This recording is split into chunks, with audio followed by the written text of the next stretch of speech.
So let me talk a lot about the people we have here.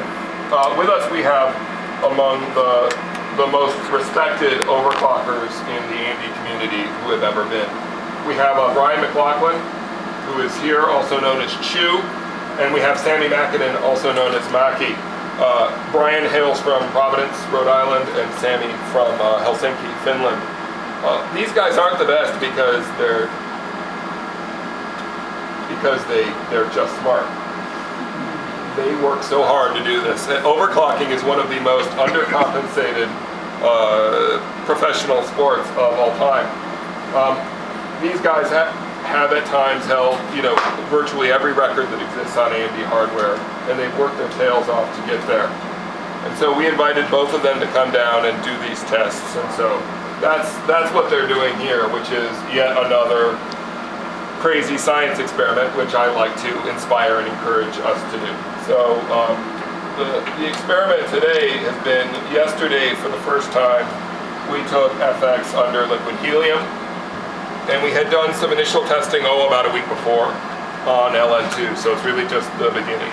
And we're trying to press as high as we can, and these guys work unbelievably hard and methodically to do that. So one of the first steps is we just do a basic electrical characterization, which is instead of doing a database lookup on all the chips, we just run them through, make sure they work, and we get the stock VDD or stock voltage. We look for low stock voltage, we look for cool chips.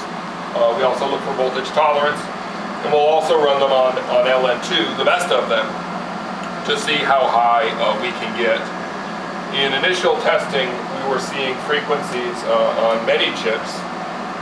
Maybe we tested 60 or so on air, and we just kind of cherry pick based on intuition and a little science, which are best, and we saw a large number that were able to run at 8 gigahertz on LN2.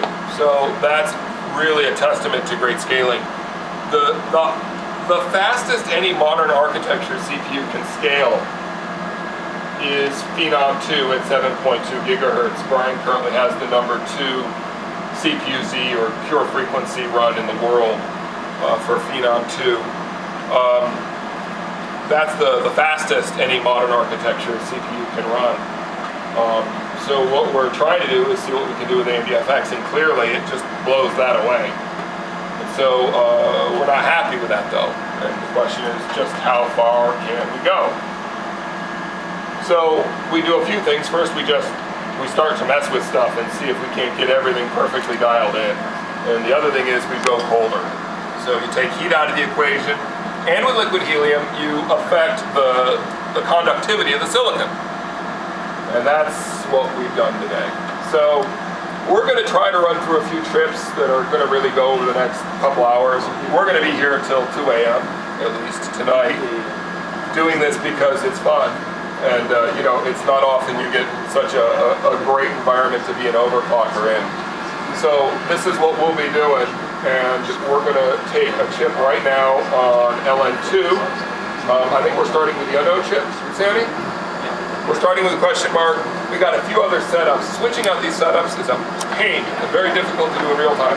But we're going to try our best to run through a few of these setups over the next hour. And Sammy will be here. He'll be talking you through kind of where he's gotten. And we're going to attempt to push higher. I'm hopeful that we'll see some interesting results. And we'll see just how high we can go. But you have to realize that these guys are working very hard to get the last few megahertz out of these processors. And you never know what will happen. Sometimes the motherboard will fail. Sometimes we'll simply not have a good mount, despite having the best people in the world. Sammy Mäkinen is a renowned AMD overclocker. He came to AMD overclocking graphics cards for ATI. So Sammy has been properly called a Radeon overclocker for a very long time. Back in the day when water cool rigs were a big deal. So these days we've kind of stepped it up a bit. And it's really not that hard to step it up. Liquid nitrogen is pretty easy these days. When we run liquid nitrogen, it's kind of a preliminary test for us. And it's been overclocking for the rest of the world for a long time. But for us, it's just getting dialed in a bit. So Sammy's going to run through some chips. We're going to start to go under LN2 if he likes his setup. and we'll let them run. Watching this sport, it can be like watching golf, or it can be like watching, you know, a pretty exciting speed race. It depends what happens and a little bit of luck, and we'll let it go. So Sammy, what are you doing now, and what are you testing? So we just got it started. Just setting some of the base settings from the BIOS. Default multiplier basically. We cranked up the rev clock because the CPU runs out of the multiplier. Okay. I'll try.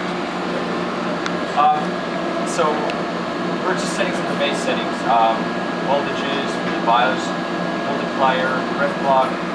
Because the CPU has such a good headroom, we actually run out of multipliers using the default rev clock. So I just adjusted it from 200 to 266 just to keep it like 30 megahertz, so 30%.